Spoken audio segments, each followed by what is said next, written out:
I got competitive for a minute. I see how much she was lighting up, and I was like, it's like, dang, her grandma, her nana is great. And I was like, my mother is better.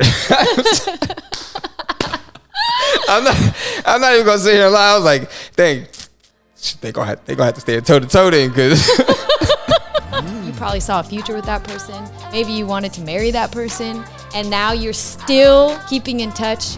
I can't stop myself from feeling, but I can control my actions. Cheating can be great in a lot of areas. You got me feeling good today.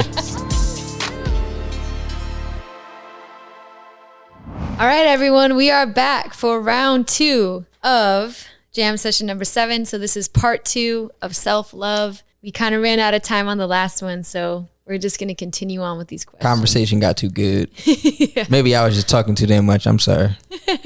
Oh, it was all good stuff. Okay, so we'll jump right into it. This one will be a little quicker, but we wanted to hit some of these questions. So this is going to be a little more storytelling. What are you most passionate about in life, and what fruit has that passion bore?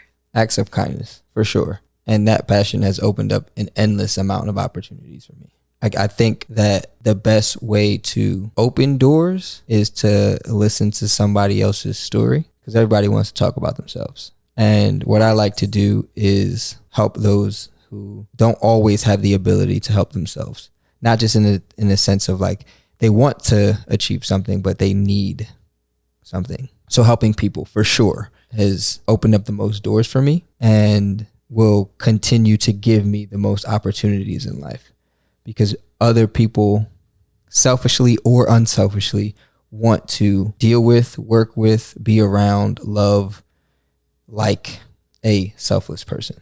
Well, man, this sucks because I don't want to be a copycat, but what if we can agree? That's I know we made this podcast because we think very differently. Yeah. But we can agree. It's okay for us to agree. Okay. I actually like when we agree. It's a good thing. It's a good thing. All right. Well, I was going to say, the same thing in different words, right? Most passionate about loving people, and that's also serving people. That is what it is. So when you love others and you're thinking about them and you're putting opportunities will come to you. People will want to be around you. You will be an attractive person to others. You will be a magnet. And that's what I said. You will be a magnet to others. Yeah. We can agree. How about we try to answer the same question, but we can't answer that way, and then we'll see what the difference is. Okay, I think I'm actually okay. What are you most passionate about in life, and what fruit has that passion bore? Other than what I just said, I'm very passionate about the creative arts. Extremely. Singing, writing, dancing, acting, performing, anything that has to do with the creative arts, extremely passionate. I love it. So to tell a story in a way that can connect with others and inspire others and push other people to think a different way and feel some type of way and feel like maybe their story is being told by the way that you're telling it or showing it or expressing it in whatever creative way that may be. Oh my goodness, that is a passion. She's speaking about voice, ladies and gentlemen. She's speaking about being heard. It's a beautiful thing. It's a beautiful thing. No, I would actually, it's probably my biggest passion now is acting and writing, but my biggest life passion outside of the acts of kindness, because growing up, I didn't know that acts of kindness wasn't the norm, because my mom would literally give the shirt off her back to some random stranger when we're struggling. So I thought that was what was supposed to happen growing up in the Kingdom Hall. I thought that was it.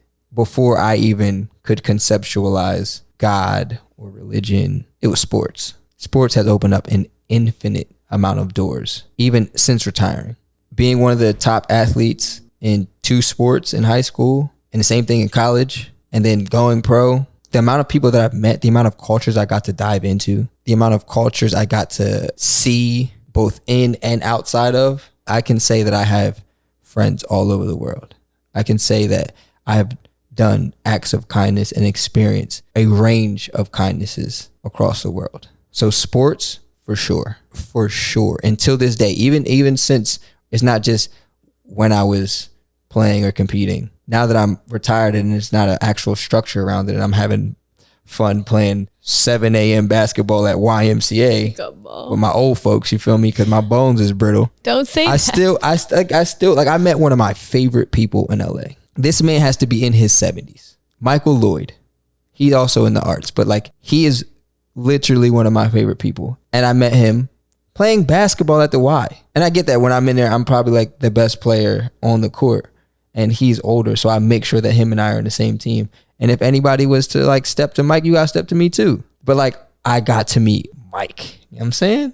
Like that opens up a lot of doors for me. Not just like business wise, but like that man has a lot to teach. He has a lot of experience and I get to learn. Like just listening to his voice makes me a better person. So sports, yes. That's awesome. I didn't talk about what fruit that passion has bore for me, but it's also opened up a lot of opportunities and even opportunities to give back. So side note, after I graduated college, I did 11-month backpacking all through Latin America, through Central and South America. And I lived in one country for each month for 11 countries, 11 months. And I was able to teach kids. I actually put on like skits and shows and I didn't know that. That's dope. Yeah.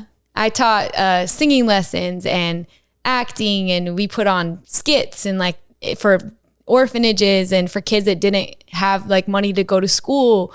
We actually got to teach them music. And that was like my passion for kids and my passion for people and my passion for the arts all mixed together. That was like one of the greatest experiences of my life. I've also been able to perform in all of those countries.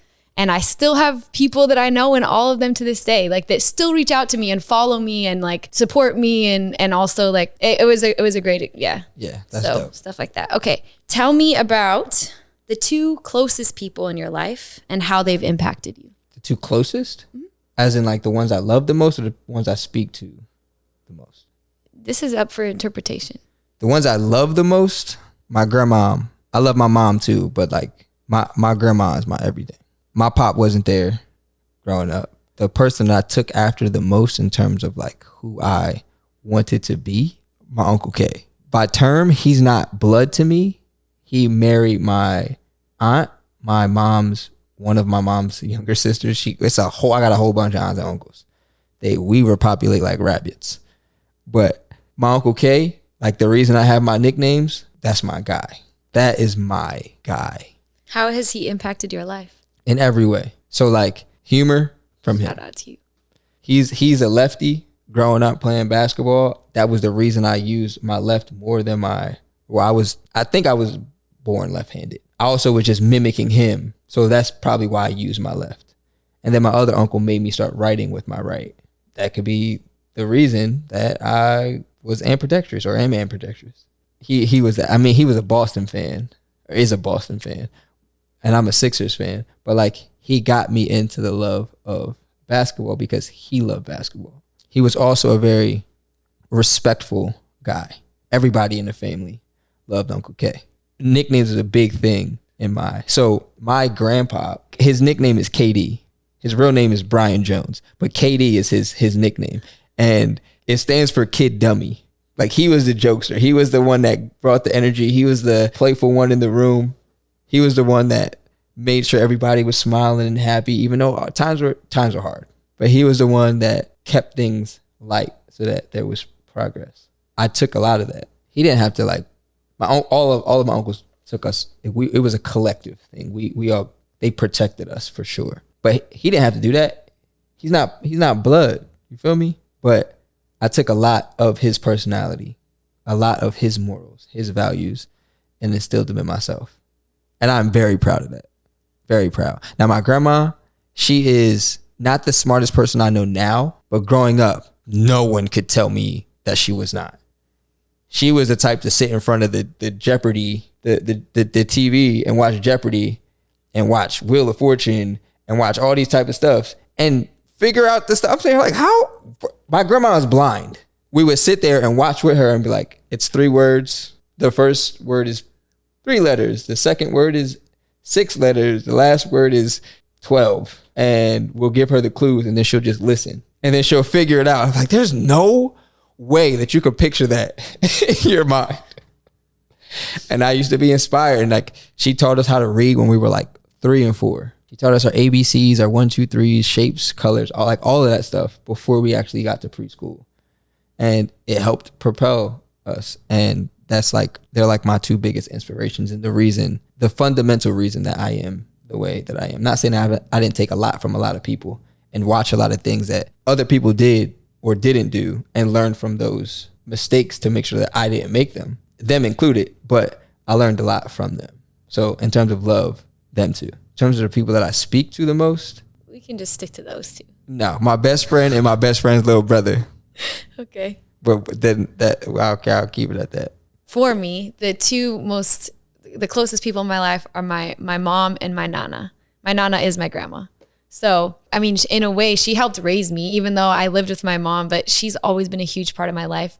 But my mom is like, she's everything to me. And she's my best friend. She's the one that I go to for advice, and I can tell her anything. Like my mom is the least judgmental person you'll ever meet. She's like emulates love like no other and grace, but also she is so lighthearted and full of like joy that whenever she walks into a room, it's like you can't help but just level up your level of joy. Like she walks in and she is a ray of sun. She is the whole sun. Like she walks in and she just changes the atmosphere, you know, like she's like a thermostat. She can just raise that level of joy in the room. And so I've always looked up to her, the way that she's such a wonderful wife to my dad. She's a wonderful mother. Honestly, like if I could be half of who she is, like I'm just so proud to be her daughter. And she's someone that has shaped and molded the way that I view the world, the way that I treat people, the way that the way that I think. And she's always believed in me and always said I can do anything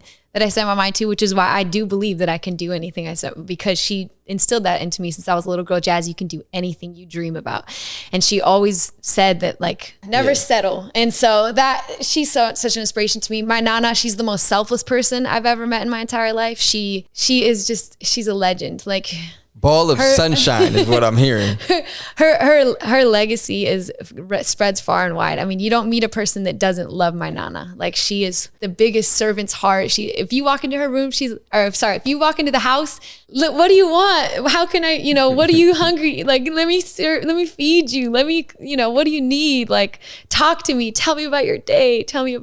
She just wants to know everything about everything. And she gets just as excited as if it was her life. Like, she literally can celebrate people in a way that is so selfless and so just giving. Like her whole heart is for people and for our family, and just the way that even the way that she's so generous with her money. Like, she could be traveling the world right now and using it all on vacation, but no, what does she do? She's like thinking about her grandkids and how she can help us with our visions and our futures and what we dream about. She's like, how can I invest into your dream? And that is the kind of nana I want to be. I want to be like that. I want to think about my kids and their kids, and like, how can I invest into their goals and their dreams and be a part of watching that come into fruition, So she's inspired me in so many ways. That is absolutely beautiful.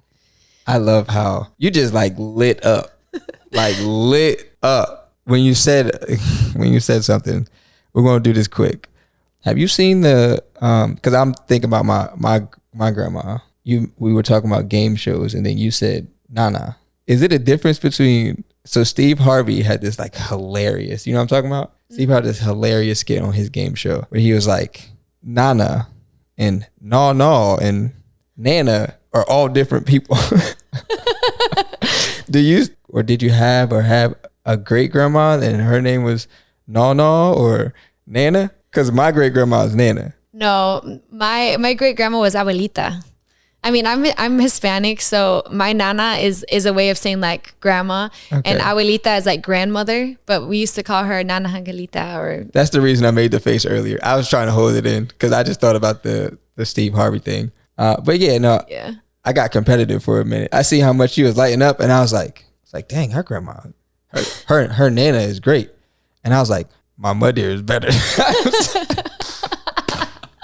I'm not even gonna sit here and lie. I was like, dang, they gonna have to stay toe to toe then, cause wow.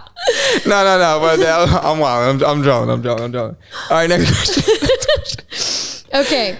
When are you most happy, and how can you live in more of those moments moving forward? Before it was sports. Like when I was competing, it was the only time where it was like I was not thinking and I was just free. Everything was instinct. I would make mistakes, but that was part of the game. And it was just life. When I was jumping or I was sprinting, I might miss a step, but that doesn't mean the race doesn't continue. and I was just free. No thought, just put all the hard work in, let's get it done. I think that was the time where I was most happiest. Now I don't have that same level of competition, that same thrill. Same outlet, yeah. No, I have the outlet. I don't have that same thrill with sports. Now my outlet is acting and writing. I study Meisner, and that is all about being off yourself and onto the other person so that you can have that genuine experience. And it is literally the only time that I feel completely free. It is bliss.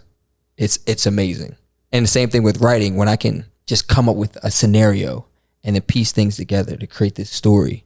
I am so like, I'm in my mind, but it's not like I'm controlling, I'm just letting it go. And then I put all the craziness that I can think about within the realm of that environment, that world that I build, and see how I can make it work. It is a nice adrenaline rush. I hate to be redundant because I feel like I've already said these things, but. What? Be you. Be great. But yeah, I think I honestly am most happy when I help someone. That is the epitome of my like, I was talking to my mom the other day. I'm like, I'm trying to think of like what makes me the most fulfilled, where I literally feel like it elates me. It actually gets me to a place of elation, like where I'm like, this is why I'm meant to be alive. Like this is why. True. Like, when you help someone and when you can love on someone in a selfless way, like nothing beats that. I actually think it's like a gift of God to give us that. It blesses us almost more than it blesses them. Like it is like a gift that keeps on giving. Yeah. So you do get that. You get that like high off of it. Like, oh, I just got to change that person's life. And it's scientific. It's actually scientific. It's not. Yeah. It's not just an us thing. Mm-hmm. It's scientific, and a lot of people don't seek to have that type of rush. It's similar to many other rushes, but they don't seek to get that rush from that action. Mm-hmm. But I'm on a mission to get more people involved. So, pending. All right, we're almost done. Tell about the last time you did something nice for yourself. You answer first. I need to think. The last time I did something nice for myself was yesterday. I went and, well, this is what I love. I love spending quality time with people, and that is like fills my cup more than anything. Spending time with the people that I love is just that is something that I do for me, right? Like, so yesterday I got to hang out with one of my best friends, and we went and got froyo, and it was organic, and it was like all the things that I love, put fruit in it. We took a walk along the beach, and we just talked about life, and we made plans and goals and like we were just dreaming together. And that was definitely something that just filled my cup to overflowing. And yeah, so that's the last time I did something for me. Your turn. The last time does vacation count? Yeah. Okay, then vacation. That's an easy answer then. All right, I'll try to think of something else. Does movies count? I love going to the movies because like hanging out with people is great, but it's not just for me. That's why I was thinking about it.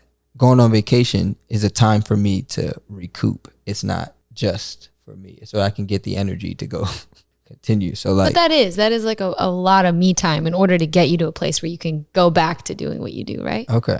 So I think definitely the vacation is like. All right, then we're gonna go with the vacation. Like I don't throw parties for myself. Like even when I win, it's just like, all right, on to the next thing. Like I'm happy that I get that feeling. So Bali was your last me time trip. Bali was a time, and I'm going back for sure. Belizean people are some of the most selfless humans on the planet. It is amazing. Like if I could take their culture of guidance of others, help towards others, support of others, and just place it all across the world, just the level that they have it, and just blanket it across the world, it would be enough to rise all human beings. I'm convinced of that. I am very, very convinced of that. Okay, next question. Last question. What are your goals, and what are you doing to tend to them daily? I'm going to do my major goals because I have a lot of them. Yeah, exactly. Please. Yeah. We'll stick to the major ones. My major goals are to become a respectable actor. And I'm in acting school. I talk to my managers and my mentors regularly. I write my own scripts. I'm going to be producing my own scripts. I'm going to start my own production company. I do a lot. I network a lot. I have a lot of lunches. With that networking comes speaking to people that know a lot of the things that I don't know. So I get to learn.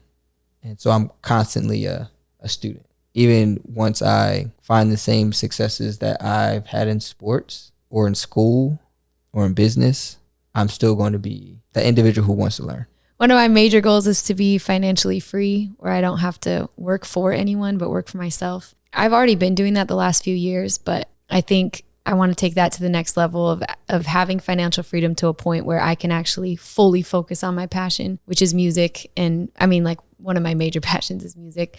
And I think to be able to pour more time into that, like my passion projects and starting a nonprofit, and I do have a lot of dreams of my own that I want to do, but I think getting to a place of financial freedom is definitely a high top goal for me. So right now I am working on some moves and some moving things around and planning, collaborating with other friends who also have that vision and putting our heads together on how we can actually make that happen.